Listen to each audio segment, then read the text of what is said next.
안녕하십니까, 문목사입니다. 또 뵙습니다. 종교는 무엇을 추구할까요? 인간은 왜 종교를 가지려 하는 것일까요? 지난 시간에도 말씀드렸습니다만 교회는 천국을 말합니다. 예수님 믿으면 천국 간다 그럽니다. 천국에 가자고만 했지 천국이 어떻다든지 구체적으로 말하는 사람은 없습니다. 그저 좋다, 영원히 산다 그럽니다. 막연하지 않습니까? 그런데 교회에 사람이 모입니다. 천국 가자면서도 천국을 구체적으로 그리지 못합니다. 사람이 모여요. 교회에 사람이 모이는 이유는 천국 때문이겠느냐 의심이 갑니다. 사람 때문입니다. 그러면 교회는 사교장일 수밖에 없습니다. 커피점 스타벅스가 있지 않습니까? 스타벅스 컨셉트는 커피가 아닙니다. 사람 만나 수다 떠는 것입니다. 커피는 단지 매개물입니다. 그렇게 시끄러운 데서 사업 얘기를 할 수 없습니다. 무슨 심각한 얘기도 할 수 없습니다. 그냥 거기는 쓸데없는 얘기를 하는 데입니다. 그런 분위기를 제공하지요. 거기다 카페인의 각성 효과가 한몫 거둡니다. 간단한 디저트가 한참 수다를 떨다 어색한 틈이 생기면 그 사이사이를 잘 메워줍니다. 마찬가지로 교회는 천국을 모색하려 하는 데여야 하는데 실상은 그렇지 않다는 것입니다. 잘 몰라도 상관없습니다. 가면 좋고 아니면 많은 데입니다. 한 번씩 분위기 추스르는 용도로 천국이 어쩌고 구원이 어쩌고 이런 정도가 아닌가. 제가 좀 심했습니까? 어차피 제대로 설명해 줄 사람도 없습니다. 가끔 좋은 사람 만나면 삶이 바뀌기도 합니다. 연주를 댈 만한 기회이기도 합니다. 한국 교회가 위기라고들 합니다. 어떤 큰 교회가 담임 목사 자리를 자기 아들에게 세습하는 그런 일 때문만이 아닙니다. 교회의 위기는 강단에 있습니다. 부목사는 담임 목사의 용역입니다. 새벽부터 밤늦도록 노무에 시달리다 하루가 갑니다. 영성도 무엇도 기대할 수 없습니다. 운전기사로 교회 허드렛 일로 죽도록 일만 합니다. 성경을 읽거나 기도할 시간조차 없습니다. 그러다 적당한 교회에 담임 목사 자리가 나면 갑니다. 영성 훈련의 기회가 없는데 어떻게 깊은 울림의 설교가 가능하겠습니까? 기술밖에는 배운 것이 없습니다. 담임 목사가 부목사를 하나님 나라의 사역 후배로 생각하는 데가 있는지 잘 모르겠습니다. 영성의 기회를 줍니까? 자기만 담임 목사 하다 말려는 것처럼 그럽니다. 심하게 말씀드려 목사는 무슨 그냥 잡부입니다. 당사자도 마찬가지입니다. 큰 교회 부목사로 있었다는 이력 하나를 챙기기 위해서 그렇습니다. 어쩌겠습니까? 그렇게든 어떻게든 붙어 있어야만 그나마 옳은 데가 있으니 말입니다. 담임 목사로 청빙하는 교회도 문제입니다. 큰 교회 부목사 출신이면 영성도 큰 교회 거기에 걸맞는 줄 압니다. 깊은 줄 알아요. 그러다가 기대에 미치지 못하니 거기서 잡음이 생깁니다. 복음의 핵심은 누가 무엇이라 말해도 영생입니다. 영원히 산다 그 말입니다. 요한복음 3장 16절입니다.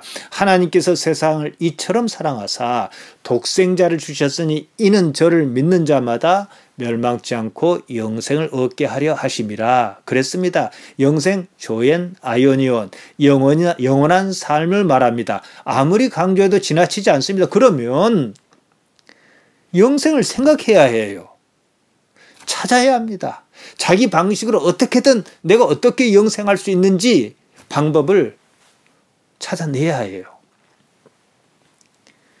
이것 아니면 우리 신앙은 정말 아무것도 아닙니다. 하나님의 나라는 영생을 지금 현실 세계에서 알아차리기 위한 절차입니다. 어떤 사람이 예수님께 나와 물었습니다. 마태복음 19장 16절입니다. 선생님이여 내가 무슨 선한 일을 하여야 영생을 얻으리까? 청년은 영생에 관심을 가지고 예수님께 여쭈었습니다. 무슨 선한 일, 아가돈 무슨 선한 일을 하여야 하는가 생각했습니다. 얻으리까? 얻단 말 에코입니다. 가지다, 소유하다, 간직하다, 유지하다 그런 뜻입니다. 그러니까 무슨 선한 일을 하여야 이 삶을 영원히 유지할 수 있겠습니까? 이 말입니다. 청년은 부자였습니다. 이런 삶을 어떻게 하면 계속 지속할 수 있는가? 이런 관점이었습니다. 나중에 재물 때문에 근심하며 돌아갔다는 사실이 그것을 말합니다. 지금 이 삶이 진절이 나도록 싫은 사람이 있다고 합시다. 그런 사람이 그렇게 생각할까요? 여기서 그만 끝내자. 피안의 천국을 생각할 것입니다. 만일 그 사람이 청년과 같이 재물이 많았다면 그 역시도 저 세상은 생각하지 않습니다. 어떻게든 그냥 여기서 영원히 살 궁리를 할 것입니다. 그러면 지금 여러분은 영생을 어떻게 생각하십니까? 청년은 재물이 많았습니다. 이런 삶을 계속 유지하고 싶습니다. 예수님께서는 청년의 생각을 뒤집으셨습니다. 마태복음 19장 21절입니다. 내가 온전하고자 할진대 가서 내 소유를 팔아 가난한 자에게 주라. 그리하면 하늘에서 보화가 내게 있으리라. 그리고 와서 나를 좇으라. 영생은 소유의 문제가 아닙니다. 영생은 그런 삶의 지속이 아닙니다. 예수님께로부터 다른 방법을 찾아야 합니다. 바로 그것이 하나님의 아들, 사람의 아들 예수 그리스도께서 이 세상에 계셨던 이유입니다. 거의 대부분의 강단은 본문을 다르게 생각합니다. 영생의 문제로 보지 않습니다. 돈 문제로 봅니다. 돈 많은 교인을 비난할 수는 없습니다. 빗대어 청년을 마구 비난합니다. 돈 많이 내라고 교인을 우회적으로 겁박합니다. 복음은 돈 문제가 아닙니다. 어떻게 영원히 살 것이냐 이 문제입니다. 천국을 돈으로 살 수 있는 것도 아닙니다. 청년은 근심하며 예수님을 떠났습니다. 재물이 많지 않았더라면 그런 근심도 없었을 것입니다. 다행히도 12 제자는 청년처럼 부자가 아니었다는 사실입니다. 청년의 문제는 다른 데 있지 않습니다. 청년의 잘못은 그럼에도 어째서 예수님께 더 다가가지 않았는가? 저는 이 점을 지적하고 싶습니다. 내 소유를 팔아 라고 말씀하셨으면 어째서 그래야 하는지 예수님께 따져 여쭈었어야 합니다. 예수님의 말씀이 납득할 만하다면 그리 못할 것도 없습니다. 다 할 만하니까 말씀하신 것 아니겠습니까? 행여 납득할까 봐 그랬는지 그런 시도를 하지 않았다는 것입니다. 그만큼 재물이 없는 상황에 대한 자기 관념을 굳게 믿고 있었습니다. 자기 관념을 버리지 않으면 영생의 그 어떤 그림도 그릴 수 없습니다. 같은 내용이 마가복음 10장 17절과 누가복음 18장 18절 이하에 나옵니다. 영생은 소유의 문제가 아닙니다. 그 말씀 이후에 공통적으로 나오는 말씀이 있습니다. 부자가 천국에 들어가기가 얼마나 어려운지 약대가 바늘기로 들어가는 것이 쉽다 그러셨습니다. 제자가 그 말씀을 듣고 심히 놀랐습니다. 그러면 누가 구원을 얻을 수 있겠는가? 다들 그랬습니다. 예수님께서 그것을 보시고 마태복음 19장 26절에서 말씀하십니다. 사람으로서는 할 수 없으되 하나님으로서는 다 하실 수 있느니라. 하나님의 영생은요, 돈 문제와 상관이 없습니다. 누가복음 10장 25절에서 37절까지는 율법사를 등장시켜 다른 방식으로 영생을 이야기합니다. 예수님께 무엇을 하여야 영생을 얻으리까? 라고 물었습니다. 앞서 말씀드린 세 경우는 재물 문제로 영생을 말씀하셨습니다. 여기서는 실존의 문제로 영생을 풀어 보이십니다. 시작은 재물이 많은 청년과 다르지 않습니다. 율법이니까 하나님을 사랑하고 이웃을 사랑하는 것이 영생이다. 여기서 이야기가 끝나는 듯 했습니다. 문제는 율법사가 누가복음 10장 29절입니다. 율법사가 예수님께 이렇게 묻는 거예요. 그러면 내 이웃이 누굽니까? 그러면 내가 사랑해야 하는 이웃이 누구냐? 이 질문입니다. 예수님께서 그러자 강돈 만난 사람의 이웃, 강돈 만난 사람의 이웃이 누군가는 문제로서 사마리아 사람 얘기를 하시는 거예요. 교회 강단은 대개 본문을 선을 행하여야 한다는 식으로 이해합니다. 그 문제가 아닙니다. 어떻게 하여야 영생을 얻을 수 있는가 이 얘기입니다. 제가 작년 봄 장로의 신학대학교 채플에서 이 문제로 설교했습니다. 유튜브 영상 아래로 쭉 내려가시다 보면은 맨 처음에 있습니다. 그때부터 시작했거든요. 요한복음 6장은 우리가 잘 아는 오병이어 이야기로 시작해서 끝을 맺습니다. 예수님께서 보리떡 5덩이와 물고기 2마리를 5,000명쯤 먹이셨다고 합니다. 무리가 기적을 경험했습니다. 그래서 예수님을 찾아다녔습니다. 심지어 잡아다 억지로 임금 삼으려 한다 그랬습니다. 예수님께서 그 자리를 피하셨습니다. 생각이 달랐거든요.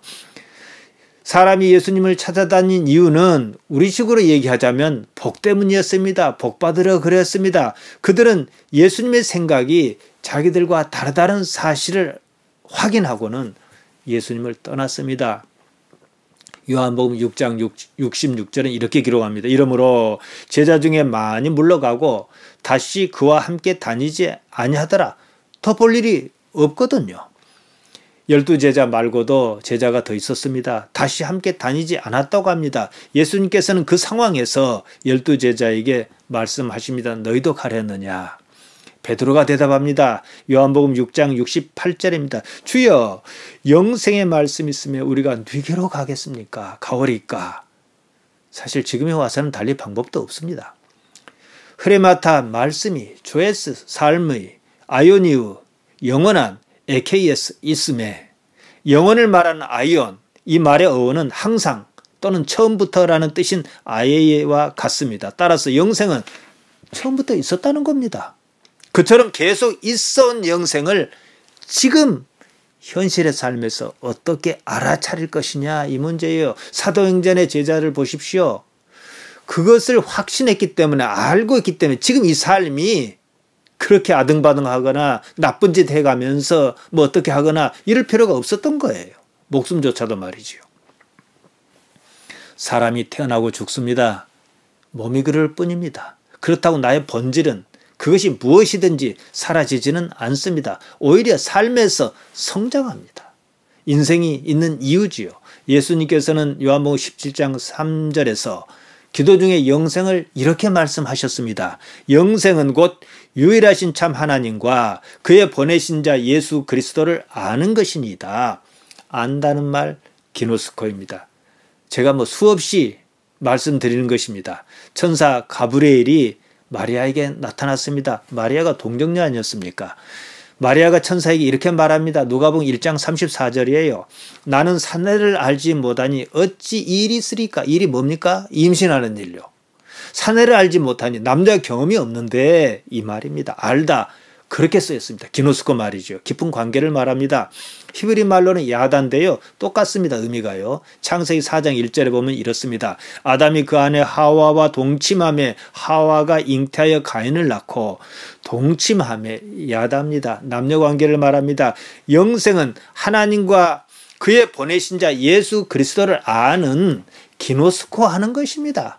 하나님을 내가 이 삶에서 어떻게 아느냐, 어떻게 깊이 절감하고 있느냐, 여기서부터 시작하는 거지요.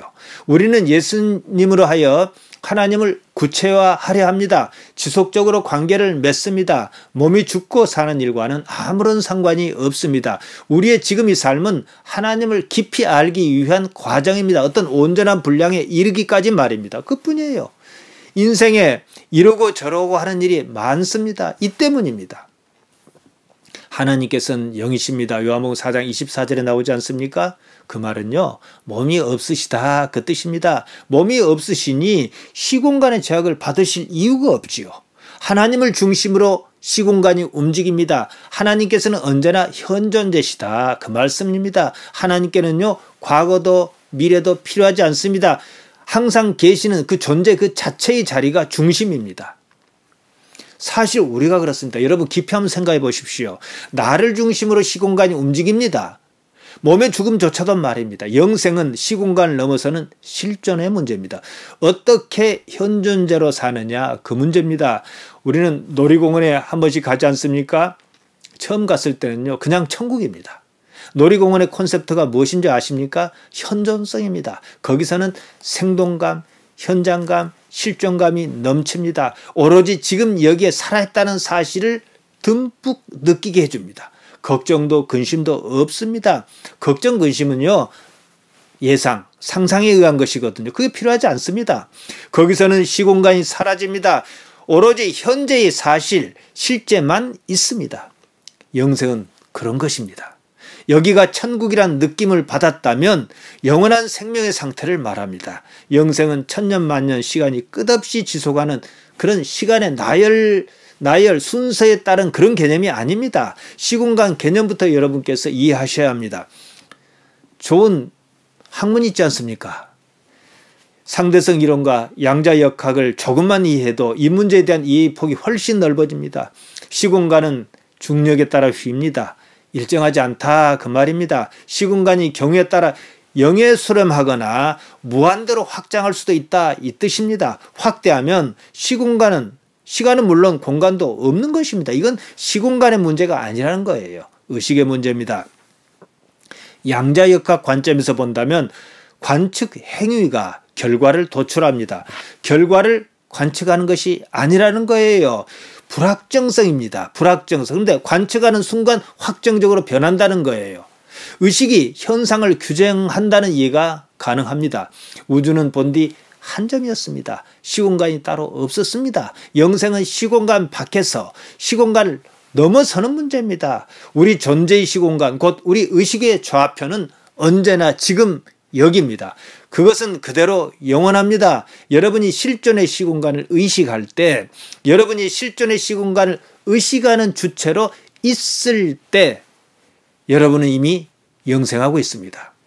우리가 고통이라고 여기는 모든 문제, 삶의 모든 문제를 한번 생각해 보십시오. 단지 몸의 문제일 뿐입니다. 몸이 없으면 고통이 없습니다. 그때는 뭐가 남겠습니까? 의식만 남습니다. 의식이라는 표현이 꼭 합당한 것은 물론 아닙니다. 나의 존재의 본질을 말합니다. 시공간의 제약 또한 당연히 없습니다. 예수님의 부활하신 모습을 한번 생각해 보십시오. 그 가능성이 엿보이지 않습니까? 관점을 바꿔봅시다. 여러분이 지금 하나님을 현존재로 의식한다면 여러분이 그토록 관심을 가져온 모든 것은 의미를 잃습니다. 삶과 죽음이 의미가 없기 때문입니다. 그제서야 여러분은 지금 이 삶이 영원한 삶의 과정이라는 사실을 현실적으로 인지합니다. 그러면 삶이 달라질 수밖에 없습니다. 영원의 세상을 사모할 수밖에 없다는 것입니다. 오늘은 여기까지 하겠습니다. 다음에 뵙겠습니다.